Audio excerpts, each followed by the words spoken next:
Hello everybody and welcome back to my channel Tabby Loves. I'm Tabitha and I talk to you about the things that I love.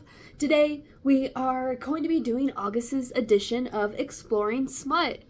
As I've announced before, the Exploring Smut I've chosen is the Assassin's Dancer.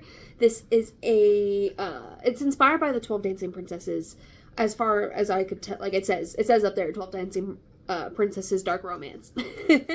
And again, a dark romance book. It follows, I think there's supposed to be a book for every single sister, which is like 12 books, which is a lot, but there's only 2 out right now.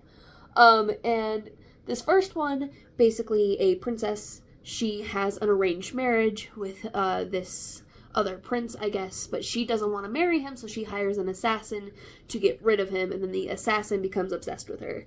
That is the synopsis. So I don't know, I'm really excited for it, low-key. I think it has so much potential to be a lot of fun. So yeah, go ahead and comment down below if you think this is going to be a hit or miss before you watch the rest of this video. Let me know what you think. And then obviously subscribe if you want to see more content like this, and let's get into it.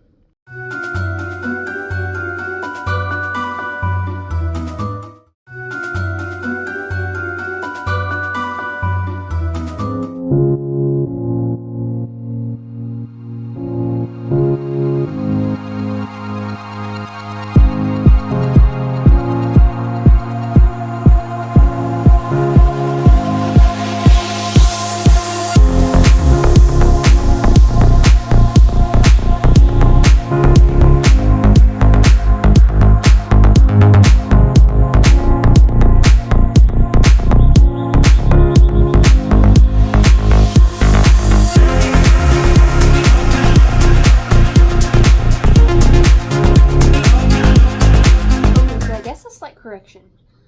I'm about like a few chapters in, like 3 chapters in now, and the gross prince that I thought was going to marry the main character, it's not the main character that is concerned about herself.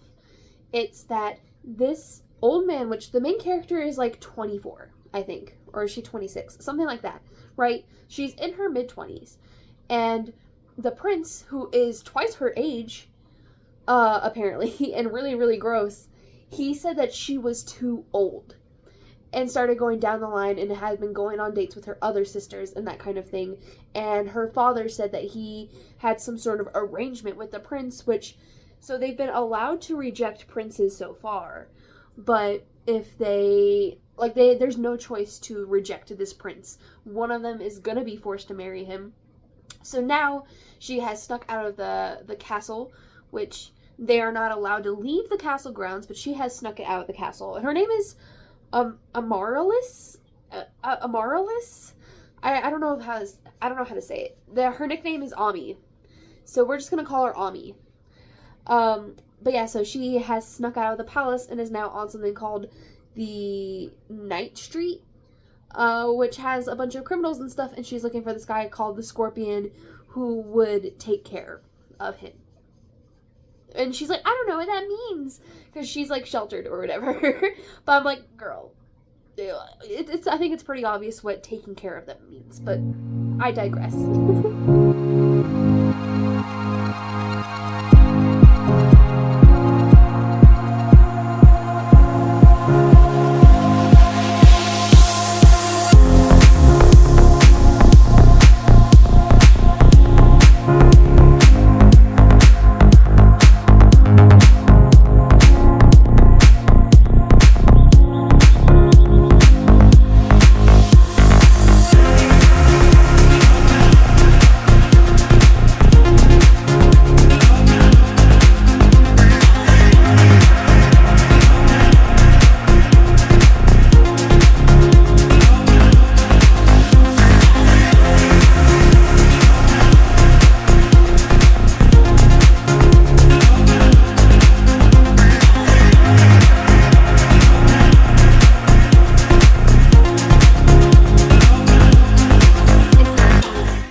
Just let's just not talk about it. So I'm about like 19% of the way through this story, and so far, I mean, nothing major has happened.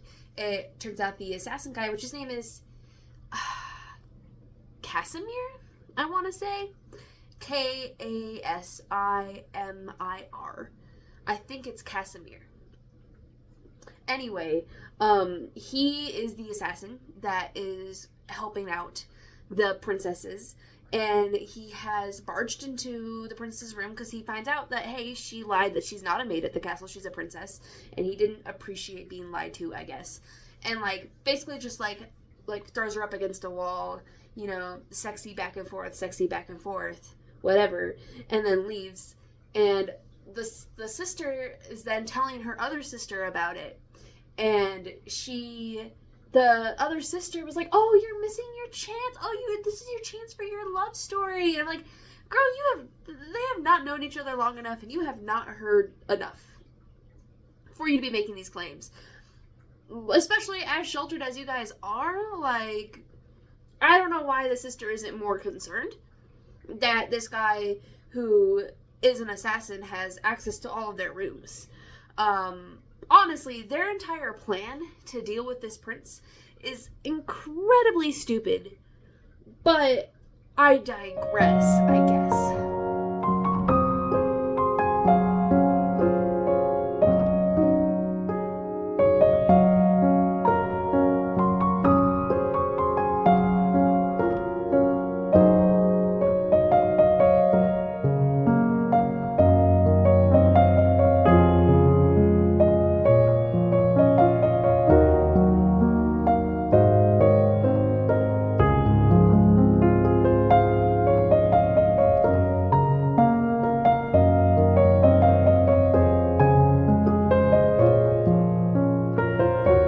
Gross prince is dead.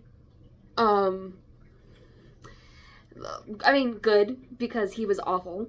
But now there's a whole mess that now needs to be cleaned up. I will say, from what I've read so far, the main guy reminds me a bit too much of the Zaid Meadows from Haunting Adeline, where he's got this whole, he attacks predators sort of thing. Though I think Zaid Meadows thing was, like, traffickers or whatever.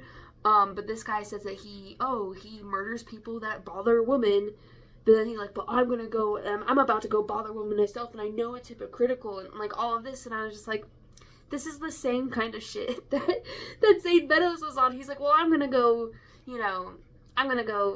take care of traffickers, but I'm also going to stalk this woman, just because I want to, because I can, and I feel like she's mine, and he's going about it the same way. Now, where the question ends up coming from this is it hot? And that is a hard question to answer. And this is where it's going to vary, I think, for a lot of people, and why a lot of people struggle with the dark romance genre as a whole. You know? Like, when you get to this point, a man feeling entitled to a woman and continuing to pursue her over and over again despite whatever feelings she may be presenting on the topic. Even if we get the female's point of view and she is, like, actively enjoying the behavior but also not at the same time, what makes it, like, kind of blur the lines a little bit, because, like, but she secretly wants it, and it's a really dangerous narrative to be spreading. However, if you're an adult reading this, and hopefully you know that this kind of behavior in real life isn't okay, but to play the other side of it, I think it's also appealing to women to be considered so desirable by an attractive man that he doesn't stop watching you and does everything, is perceptive enough to know what you like and dislike and what you need without you ever having to even talk to him. I think a lot of women find a lot of comfort in that, and a lot of desire in something like that, which is why I think a lot of these almost stalker type romances end up being very popular on, like, the dark romance space. At least that's what I think about it. Like NC, oh my god, what's it called? CNC. It's not for everybody. But some people really like it, so that's all I'm gonna say on that subject. Anyway, continuing on, I'm about a quarter of the way through this book now. So, if the prince is dead this early, then that means the rest of it is dealing with the repercussions, I'm guessing.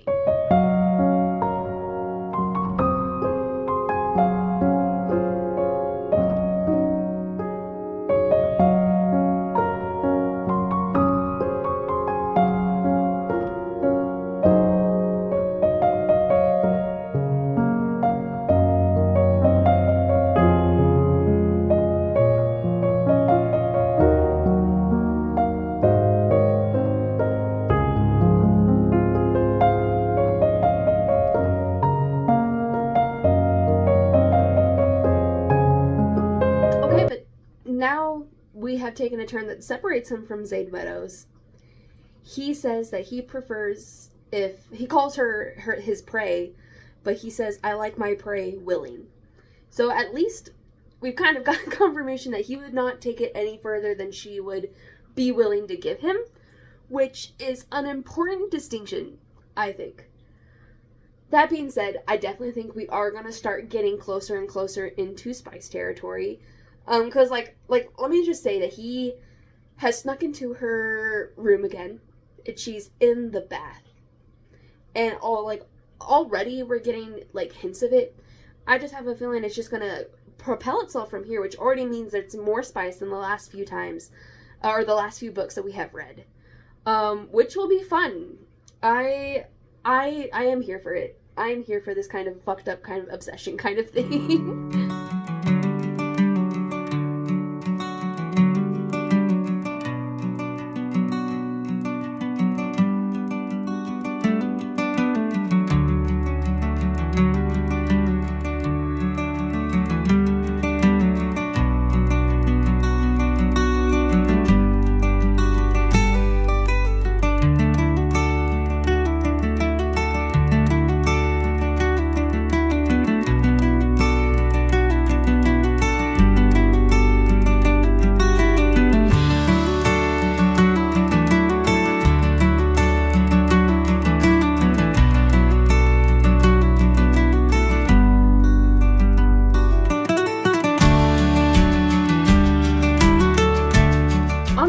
I've been liking this book so far, but it's starting to head in some weird directions, or I'm finding myself having to definitely suspend my disbelief a little bit more. He has now asked the princess to work with him. And he's just like, all you have to do is dance, dance for this little job or whatever, and that's it. You will not be in danger in any of that. And she agrees. And that's where we are now. She is led to, she shows up to, in the alley or whatever to meet the rest of the people that are going to be on this team. And she's led to what it seems like is going to be the main male character's bedroom. And, the woman leading her, had a key to get in, and she starts feeling jealous about it. Okay, first off, I do not like when main characters jump to conclusions like this, especially conclusions that are, don't make sense, because there's no way that they have had enough interactions for her to be jealous. Him, I can kind of see it because of the whole obsession thing that they're now trying to play up. Not that it necessarily still makes any sense, but I'm willing to, look past it for him because of that. There's no reason for her to be jealous right now. There's no reason for her to feel as much of a tie to him as he does to her right now. But, whatever, I guess. It always just has, this awkward thing where she's going to be pissy with him because she suddenly has it in her head that because there's another woman on this team that they're sleeping together, and then it's going to be an awkward, discussion of, oh, no, we're not seeing each other. She's this, and this, so we saw each other in the past, and it didn't work out, and we're just friends now, and all of that conversation, right? Which I am not a big fan of. We'll see if that's where this goes. Maybe she gets over this really quickly. I don't know. Maybe it doesn't end up bothering her later on in the book. Hopefully it doesn't cause a third act breakup later. We'll see.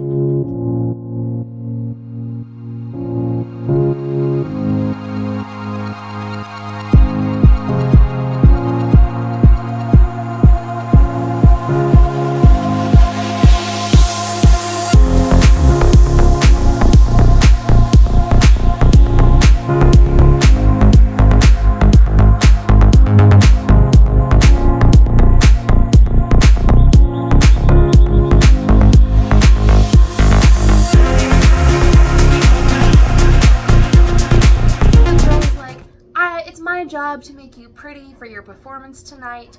And then, like, shows, like, points to her where all the cosmetics are, I guess. And she's like, oh, I stole all these from the city. All came from stores. They're not used, I promise. But the main character, she gasps. She's like, stole? And then, like, apparently the woman also stole a dress from an opera house. And she's like, oh, I shouldn't wear this dress if it's stolen. Girl, you just agreed to help an assassin. And you also hired the assassin to, and I guess, to be fair, she didn't know he was an assassin, and she wanted him to just scare the guy away and make him leave without killing him, which was also incredibly stupid, to be honest. But, like, girl, you're working with an underground crew. You are helping them potentially, get another guy assassinated. I think them stealing like makeup that hasn't been used in a dress from the opera house is the least of your concerns right now. And honestly, not even that bad. Maybe I'm morally corrupt. I don't know.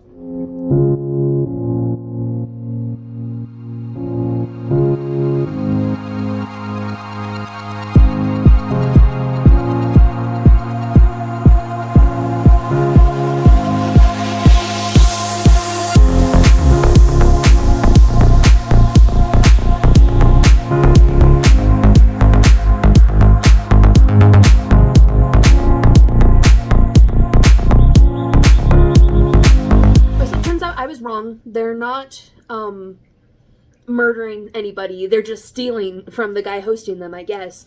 Which makes it even more stupid that she was so shocked by stealing. And then she reiterates again, that she's like, stealing is wrong no matter who we're stealing from. Like, okay, girl. Okay. And then she's supposed to be playing a part. And apparently the part is as this woman named Scarlett Dwys? Something like that. But they say that Scarlett is a ballerina from the kingdom's royal opera house and basically ballet royalty. Wouldn't that mean people know what she looks like? Are you saying that it just so happens that this princess looks so closely to this Scarlet girl that, people, I guess, don't realize that they're, like, that's a different woman? Like, I don't know. It doesn't give so far. Oh, it's because she has red hair, so obviously all redheads look alike. That explains it.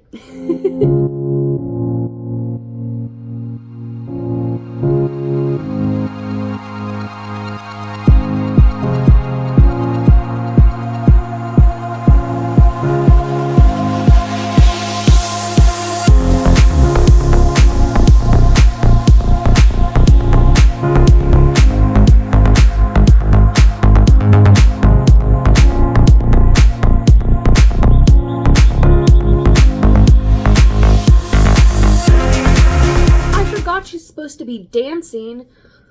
She's supposed to mimic the performance of a high-class ballerina.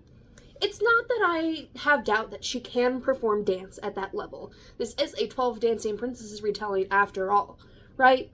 And being trained by someone the king hired almost guaranteed that she would be pretty good.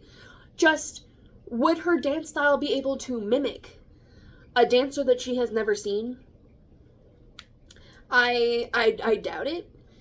You just gotta hope that everybody else is also too poor or too underground, I guess, to have gone to the Royal Ballet. Even though they tend to, I guess, to know enough about who she is to be happy to accept a performance from her. So, I don't know. I feel like this plan shouldn't work.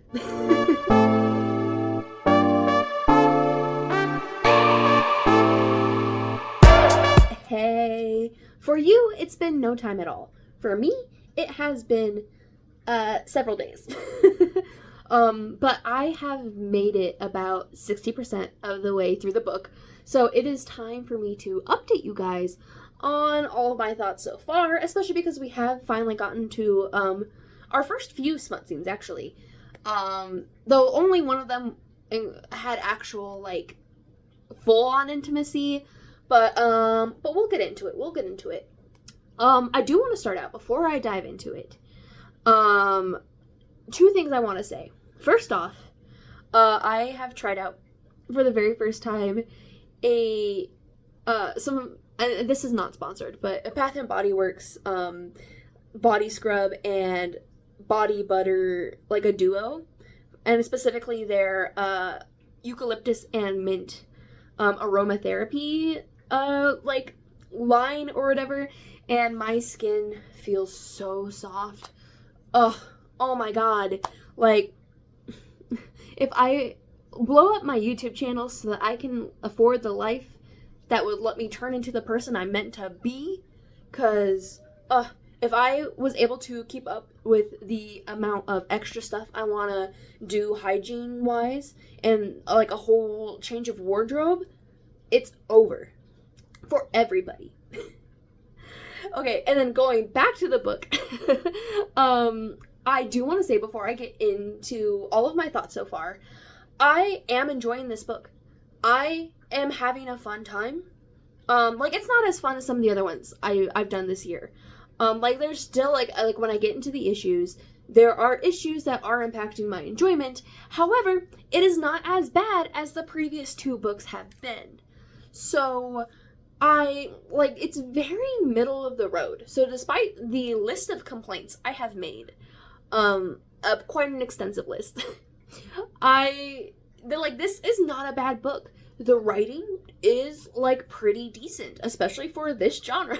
So, you know, take what I'm saying with that in mind, that I'm thinking, unless the last 40% is absolutely awful, we'll find out. I do recommend this book if you like these kind of reads, and this is like a normal type of thing you like to read. I think you will like this. I think that it's a fun time. Anyway, let's get into the laundry list, shall we? Alright, so if I'm remembering correctly, I left you guys off with she was going to dance as a distraction for this one job that they're doing. And basically all they do for what's supposed to be a big ballerina is push a bunch of tables together and call it good for her to dance on. And I guess they're, like, strapped together with something. I don't know. I am having a trouble, like, even if they're really, really long tables, the dance that was described in the book, there's no way she was able to do on just a few tables that were thrown together. Sorry, not sorry. But the real complaint comes from the fact that when it's over, they all go into a separate room, like her, Kaz, and a bunch of burly men that I guess are all part of the same organization or whatever. And he, like, pulls her into his lap and basically uses his fingers on some special parts of hers down there under her skirt because she was, like, wiggling around on his lap and it was making him, you know, aroused. So he was giving her payback. How none of these other men at the table noticed, especially considering Kaz was the head of this meeting, more or less. He was the one that was, like putting money into some sort of job, and he was the one that was, like, ironing out all the details, and yet none of these men paid any attention to him and were arguing amongst themselves for long enough for him to get her off, and the scene was not a short scene, and then her fall asleep in his lap. And it wasn't until she was asleep that they suddenly started addressing him again and, like, referring to him again. It was, like, immediately they were like, oh, what do you think of this plan, Kaz? It's like, you're telling me none of these men were watching them, especially because he had a beautiful woman on his lap? Especially because you find out these men are traffickers. They're trafficking people. And especially women. So, like, you think that they would have a special radar, and we're specifically gonna be paying attention to those two because of the beautiful woman alone. But no, they were too busy arguing amongst themselves for whatever reason. While she was getting finger banged. So, I don't know what to do about that. I literally don't understand. What's next? Also, Ami is baffled because I guess whenever she's pleased herself, she has never considered putting anything inside of herself before, including her own fingers. That's a bit questionable. Don't know why. Like, I try to be very understanding that she is a naive, really closeted person, but some of the stuff she doesn't know and doesn't think about, like, doesn't think to try before this moment, doesn't make sense, especially considering the freedom and, like, the experiences her other sisters have had. Like later on, she says that she doesn't realize that if a man and a woman aren't married, that they can still have a child together. And she's like 26 or something like that, 24 or 26, something along those lines. And, like, she says, like, oh, but my father did have the talk with me, but I just thought that kids can only happen between a married couple. And it's like, why? You have a sister that's obsessed with romance novels. Like, that alone should know. And, like, when he tells her later, well, after the spicy scene, that he's going to get her the herb as a contraceptive, she doesn't know what he's talking about. So, I mean, and, like, again, I guess I can understand, like, not having a thorough education on the matter. But, I don't know, there's some of these cases where I'm like, I don't know, use your brain? Or make the character younger. But if you made the character younger, it would make a lot more of this creepy. So, I guess you have to balance it. Also, yes, I do have a list of all of my complaints here on the side, so I could keep my thing straight. A minor complaint I had during or after the meeting or whatever, she's asleep. One of his undercover people named Mira, the one that from earlier that she got jealous of, which, by the way, Mira, gay and married. So, and the jealousy also never comes up again, so I guess it doesn't matter. But beside the point, Mira does come up again for a different reason, but we'll get into that in a second. She hands out a bunch of drinks, which I guess there is poison on the rims of the cups, and it causes everyone to die immediately, except for one man who had enough life, I guess, to, for the exposition to happen before he died. But I will say, the first guy, the guy that, like, originally, like, that owns the tavern or whatever, Mr. Bailey, that they're having the meeting with, dies immediately. Like, he takes a sip, dies. And I do not know if there is a poison that can kill immediately like that. I did not look it up because I feel like that would look suspicious on my search history. So, yeah. And then I think I have another comment here about how the FMC is just stupid. Also, I was right that this was indeed an assassination and not a robbery. It turns out it kind of was a robbery because what they ended up stealing was the people that they were keeping trapped so they could traffic them. So there was that. Let's see. Also, Ami wakes up after they're all dead, and Kaz immediately has to put a hand over her mouth to keep her from screaming and alerting everybody of what just happened. Like, girl. Also, her falling asleep in the first place was really fucking stupid. There's no way she would have been comfortable. Like, I know they tried to really dig into this, like, oh, she felt so safe in Kaz's arms that, of course, she fell asleep after her rough night or whatever, but I don't buy it. But whatever. Her needing to be told to get a hold of herself after waking up to a room of men that died from poison when she literally had a guy's throat slashed in front of her earlier didn't make sense to me, but again, whatever. But also, Mira, getting back to her, she spends a good portion of the next few chapters being pissy at Kaz for his relationship with Ami and being, like, Ami and Kaz's relationship #1 hater. She doesn't necessarily blame Ami. Like, she's kind of on I mean, I don't want to say on Ami's sides, because it's not really sides, but she, like, doesn't think they should be together because he's an assassin and she's a princess, and that's it. I think it's a bit ironic that she is so against this union. Though, I mean, I guess this world hasn't shown anything against gay relationships. However, I don't know, there's such a weird focus in this book on virginity that I'm kind of surprised there's not, like, more of an undertone of, like LGBTQ hate, but honestly, there's not a lot of undertone of a lot because this world isn't very well built. And we'll get to that in a second too. Oh, and we also get to meet a new prince, Prince Orion, who I guess is supposed to be marrying Ami. based on her dad's wishes, and he tries to pretend to be a good guy, and he is not, obviously. Let's see. Also, they found out that apparently they were also looking for a list of addresses for a lot of the other people that are going to be part of this trafficking ring that they were trying to set up, and they have to infiltrate a brothel to find the list of the address, I guess.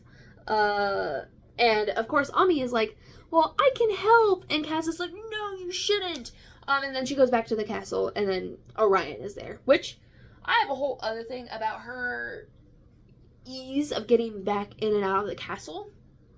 Like, for someone that supposedly put his daughters under really strict lock and key and doesn't let the world interact with them at all and keeps them hidden away, this man has no guards on his daughters. Like, they don't even have to try that hard to sneak out of the palace. And later on, she ends up being gone for this brothel heist for 2 days. And just her sister pretending to be her, or not even, like, fully pretending to be her, but, like the excuse that she actually gives a bunch of excuses, and the fact that none of these servants talk to each other and find out the excuses are complete bullshit, because she gives almost everyone a different fucking excuse. Don't get me started. Like, the servants would talk to each other and immediately discover that there is something going on here. Would they tell the king? I don't know. Probably not. But they definitely wouldn't be acting like, oh, what they were told was 100% true, and wouldn't question it further. I digress. What else before we get into the intimate scenes? Is there anything else that's super important? No, let's get into the intimate scenes. Alright, so the next big problem, okay, so let me back up. There are kind of a few intimate scenes that happen here. The first one, again, is the finger banging scene I mentioned earlier. But then, when she goes into the brothel undercover as someone that's,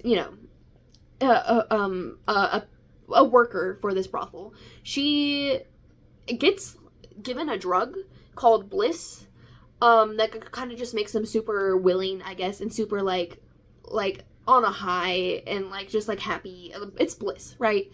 But she is still able to make it to the boss's room and steals the list of addresses. He comes in and just kind of sees, oh, it's a new girl high on bliss, and is about to make her, suck him off.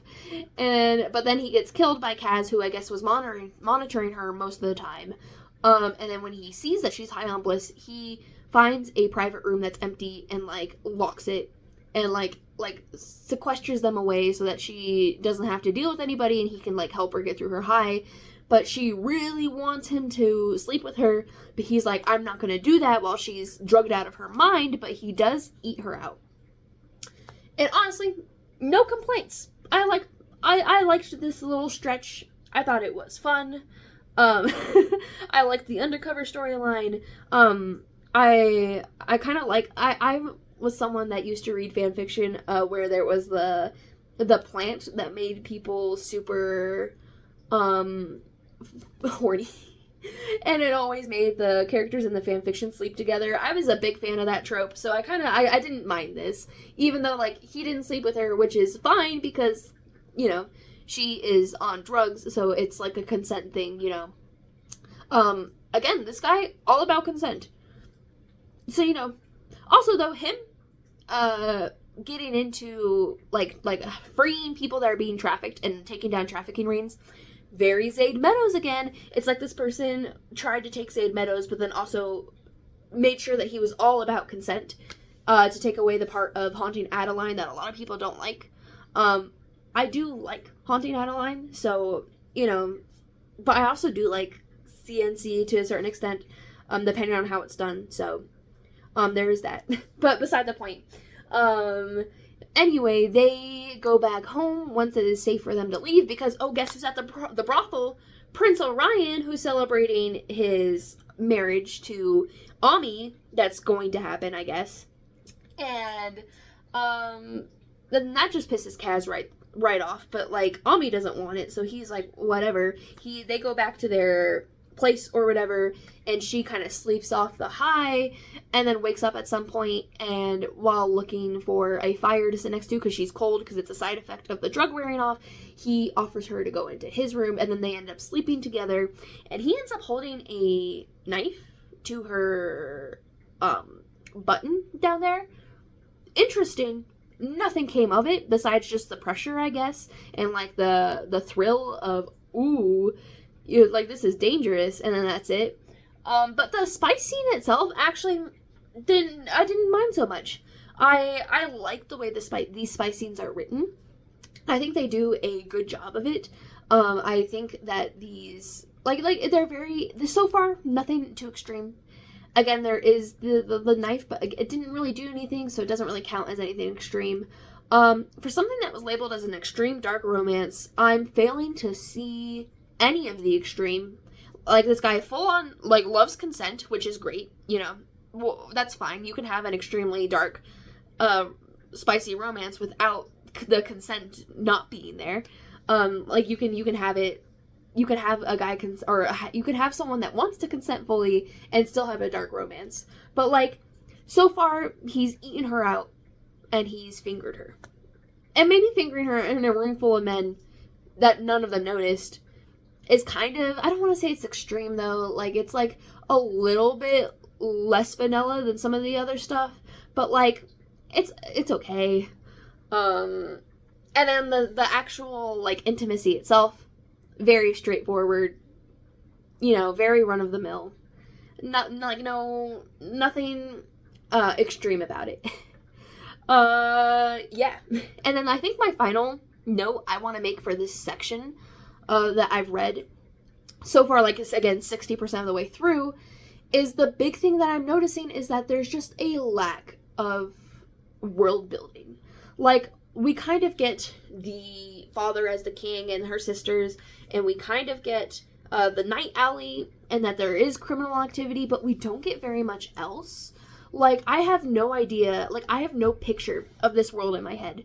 Like, it feels like these characters are mostly in a white box that has the palace and the night alley and nothing else. Like, there's even a scene where she is walking with the Prince Orion, and it says they're exchanging stories from their kingdoms, but we don't get to hear any of those stories. We know nothing about Orion's kingdom. We know nothing about any of the other kingdoms.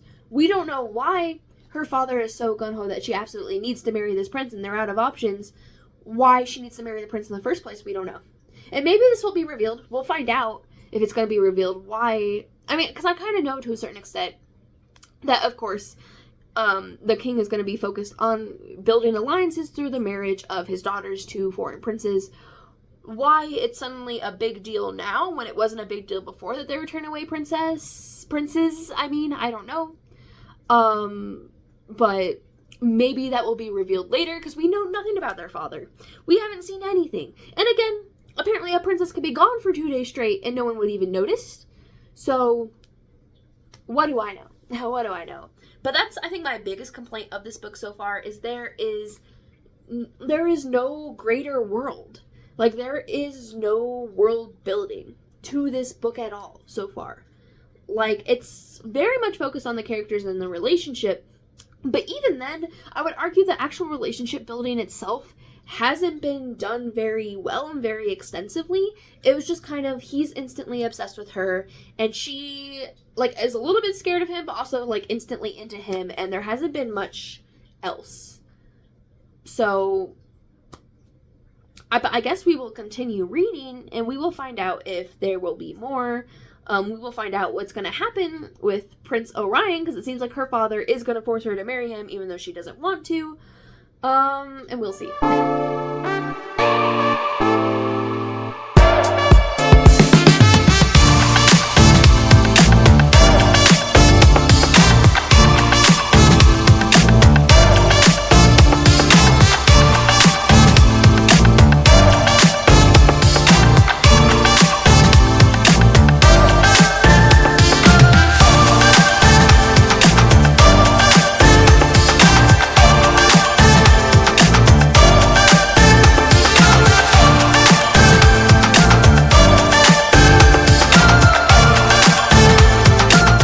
Alright, you guys, I am 88% of the way through this book. Let me update you of everything that's happened since I last checked in. First off, the magic at the beginning of the book has basically been non-existent until she sees red shining in Orion's eyes that tells her he's lying. But that's kind of it. That's all that happened. But anyway, she ends up,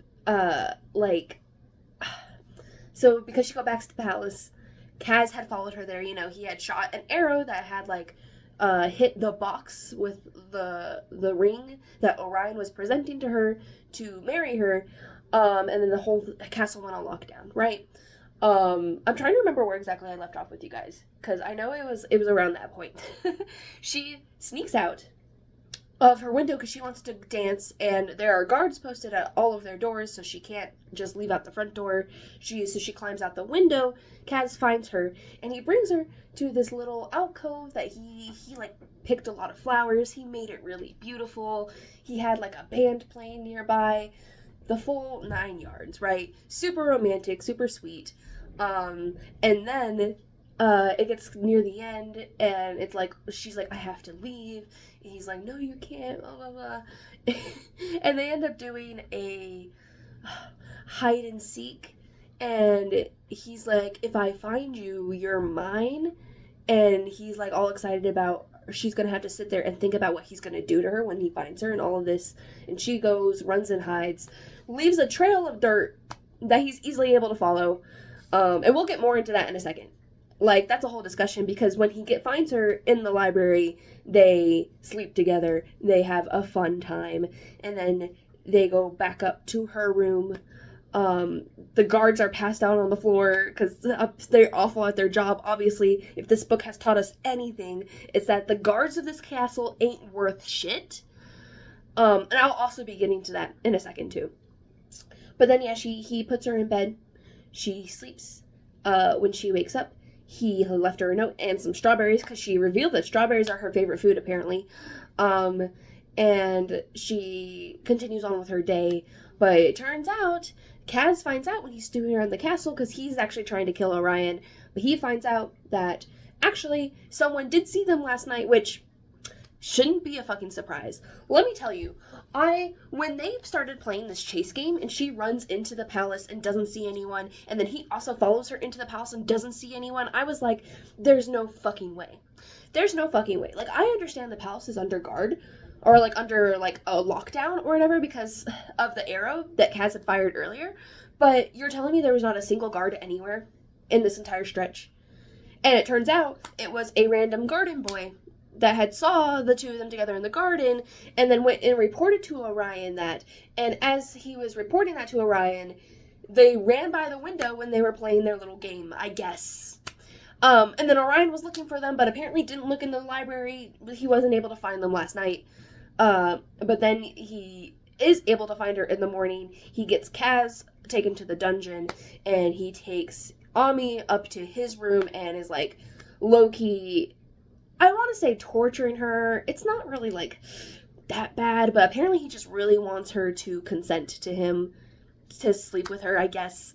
And he literally he dumps water on her and then puts her up on the window. Even though it's summer, it's apparently the wind is cold enough to make her super cold and low-key give her hyperthermia. I don't know. Honestly, not 100% sure how that exactly works, because, again, it's summer. I don't think the nights are that cold, but, maybe it's a regional thing. I'm willing to let that slide. But let's get into some of the complaints I have from this stretch of chapters. First and foremost, I forgot to say in my previous video where I was talking about complaints, this author has also used chuckle incorrectly multiple times. I don't think this author knows what chuckles means. Because there was one time where she literally says, he chuckles, and the sound was so loud that it scared the birds from the trees. A chuckle is not a loud noise. A chuckle is more like a haha, like a hoo hoo hoo, I'm not a chuckler, I'm a giggler. That's just me, so I can't properly do a chuckle for you, but it's a ha ha ha. you know? Like that. That's a chuckle. And then also later, in a different chapter, she says that he chuckles throwing his head back. You do not throw your head back for a chuckle. A chuckle is not that much of a body movement. A chuckle's very low key. He could just laugh. Like, a laugh would have been perfectly fine for either of those. But, whatever. I digress. I digress. Okay, so I do love a kind of chase / hide and seek kind of dynamic in a spicy book. It is one of my favorite spicy tropes. I've seen it done better. Like, I'm trying to remember what the other spicy book was. I want to say it was Little Strangers that had a really good chase sequence. But I can't remember if it's that one 100%. It might have been Haunting Adeline. I think I'm, like, kind of confusing both of them in my head a little bit. They're very similar stories. But the point is that I've seen it done better. And while I liked it, again, there were hotter circumstances of it.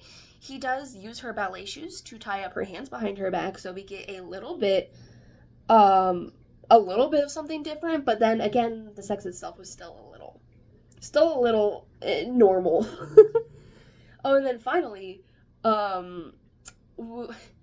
there's also a slight breeding thing going on at the end of that, because he finishes inside of her and doesn't care about the herb, and he's like, you know what, let me get her pregnant. Which, another trope I do like is I do like a breeding trope. That's just me, though. I know a lot of people don't. I know that can go either here or there. I personally love when people are bred in these books. Oh, you're gonna learn way too much about me. Oh, it's fine. Everything's fine. But the reason I'm bringing it up, besides the point that we're discussing smut here, and those are the things I like in smut, so I'm gonna discuss them, but also a little bit on the grayer side that he does it without checking in with her. He does it without getting her permission, but you know what? Whatever. He's all about consent until it comes to this, I guess, but that's fine. It's not fine in real life, but in this book, it's fine. What else was there? Oh yeah, also, immediately after he's done fucking her, she starts falling asleep, and she's half asleep the entire time he gets her dressed and then brings her back up. Like, does this girl have narcolepsy or something? Like, she falls asleep like that. Like, she fell asleep right after getting off at the meeting thing, when she just falls asleep in his lap, even though she's surrounded by a bunch of dangerous men. And now she immediately falls asleep now. After he, he finishes, she finishes, and she's just immediately out. Like, girl, I think you should check on that. Like, sure, you know what, like, it makes me sleepy too, but not to this extent. This, like, I would not, I think the adrenaline would still be too much for me to fall asleep this quickly. But what do I know? Who am I? Also, again, I kind of thought when I was reading it, I was like, it's kind of weird that they are able to get away with this. They didn't get away with it because they got caught. And honestly, it was a really stupid mistake. It was a really stupid mistake for specifically Kaz to make. I could see Ami, and like technically she's the one that hid and chose to go inside, which it was also incredibly stupid of her, but because she's been already established to be extremely naive and kind of a little stupid, that's kind of whatever, but Kaz should have laid some ground rules to not go inside, but he didn't seem to care. He didn't seem to consider it a risk, which I think was incredibly stupid. Now, returning to the guards thing, that's what I wanted to talk about real quick. One last thing is the complete lack of guards on the premise, except for when it's convenient for the story. Like, why is there not guards posted on each of these princesses already? Why do we only see guards posted on the princesses when their entire castle's in lockdown, and then they're gonna fall asleep? Like, again, is this king not able to afford proper guards? Like, is he not able to afford to have his castle properly fortified? Because, like, we've barely seen the father, to be honest. The father has been a very minimal part of this story. So, yeah. I don't know what to think about the guard situation. Again, it just kind of makes the story and the world feel unfinished. But that being said, I have about 88% left of I have 88% away through this book. We are going to be finishing it today, right now. Let's see, how long? I have 32 minutes left in this book. So you and we are going to be finishing this right fucking now.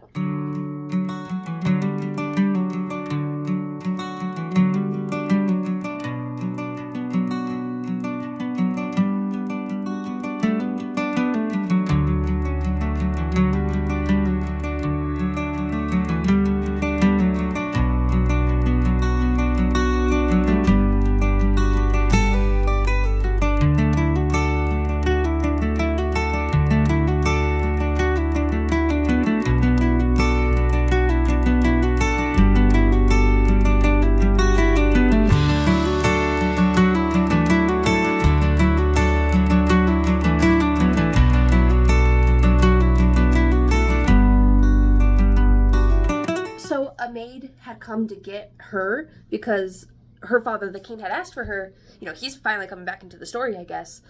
And she's trying to get through to him oh, look, Orion, he poured water on me. He's torturing me and forcing me to sleep with him. Like, he's going to rape me. All of this, right? And obviously the father doesn't care because he hasn't cared this entire time. And I don't know why she has it in her head that she's like, oh, if I just tell father what he's doing, he'll understand and he'll call it off. Even though the previous prince was literally going to take his 14-year-old daughter, and the king was fine with that. Like, I don't know why she thinks her father is so on their side. And, it's very clear that her father doesn't care about her or any of his other daughters. I don't know. And maybe it is blindness because her father raised her. But, even in this entire story, he's been so hands-off, so aloof, and just very mean. I don't understand what she thinks her father's gonna do.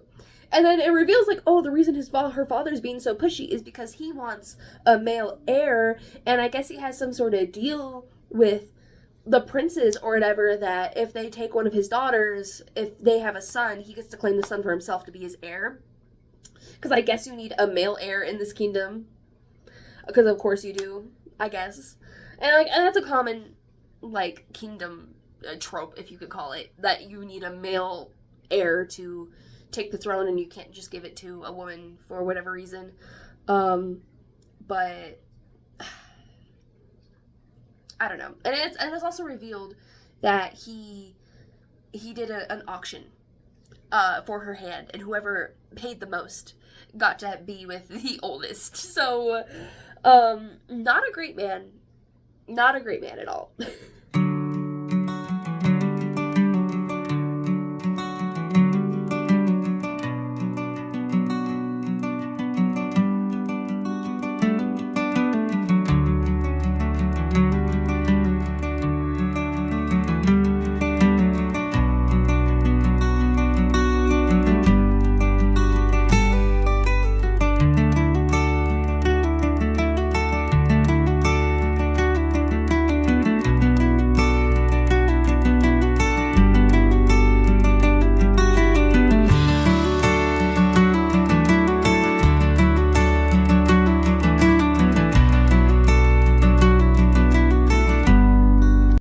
Sisters are breaking her boyfriend out. They have a plan to help him escape so he can save Ami. That's so cute. I do like that.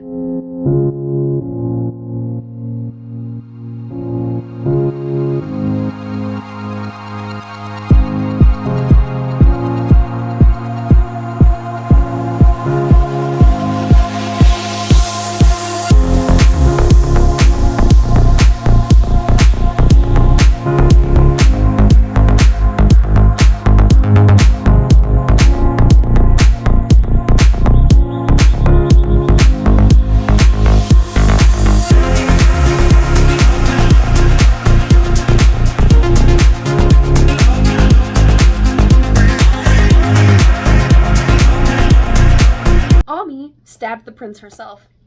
I love that. You know what? And I finished it. Great ending, to be honest. It was wrapped up pretty quickly, but like, I don't know, no complaints. I liked it. Like, overall, I liked the story. Like I said, there was some writing things that happened. But let me tell you let me wrap it up for you. He was saying, Prince Orion, the most disgusting things about her sisters. And so she pretended like she was gonna give in to him and had him kiss her, and then she took her knife that was in her bodice and stabbed him.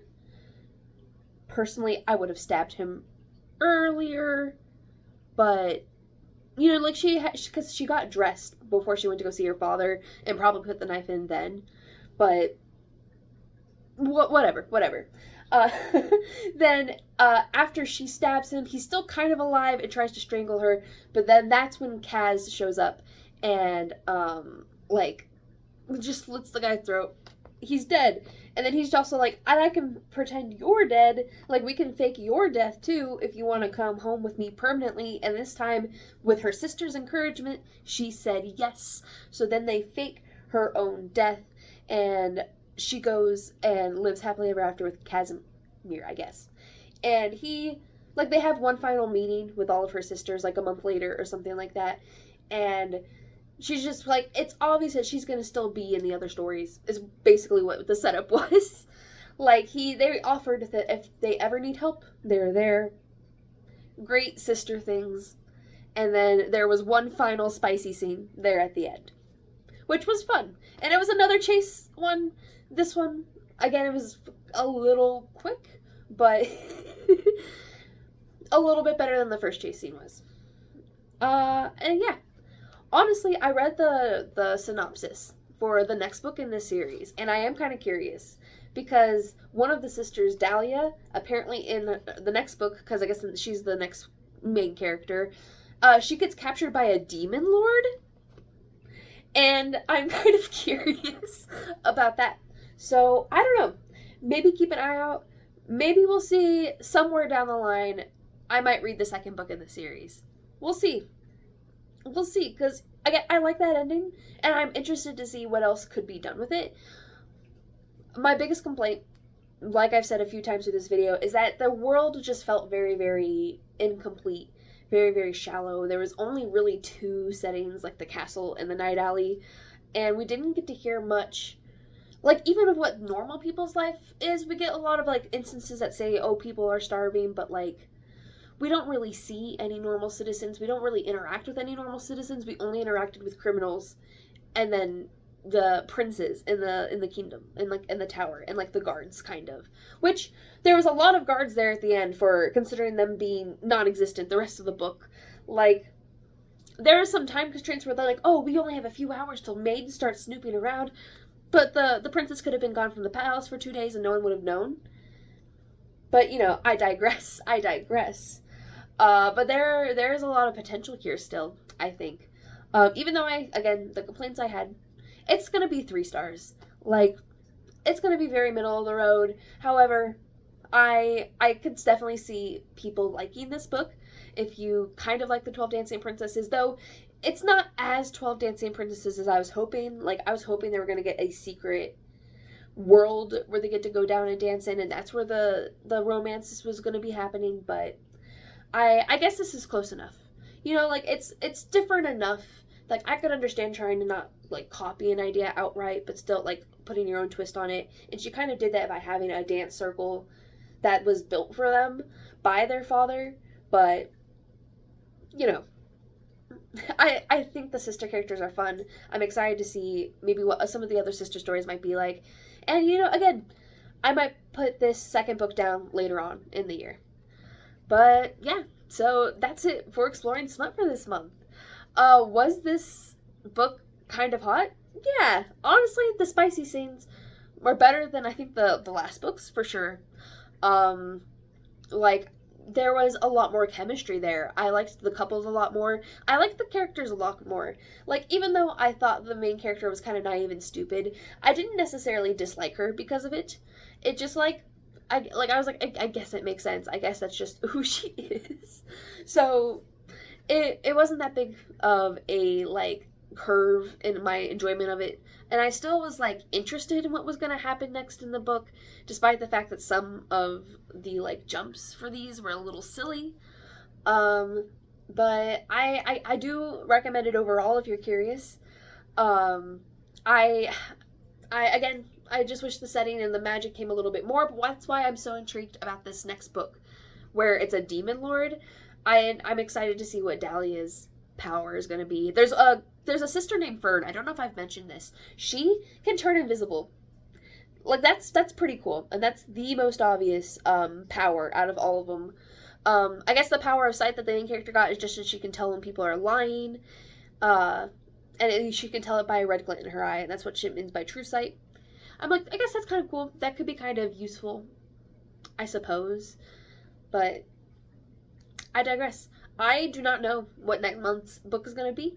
I'm gonna have to explore. I'm thinking about going back to Ice Planet Barbarians. That's what I'm considering. So there's a good chance it's going to be the second Ice Planet Barbarians book. But anyway, thank you guys for watching. Like if you enjoyed this. Subscribe if you want to see more content like this. I will see you guys in the next one. Love ya. Goodbye.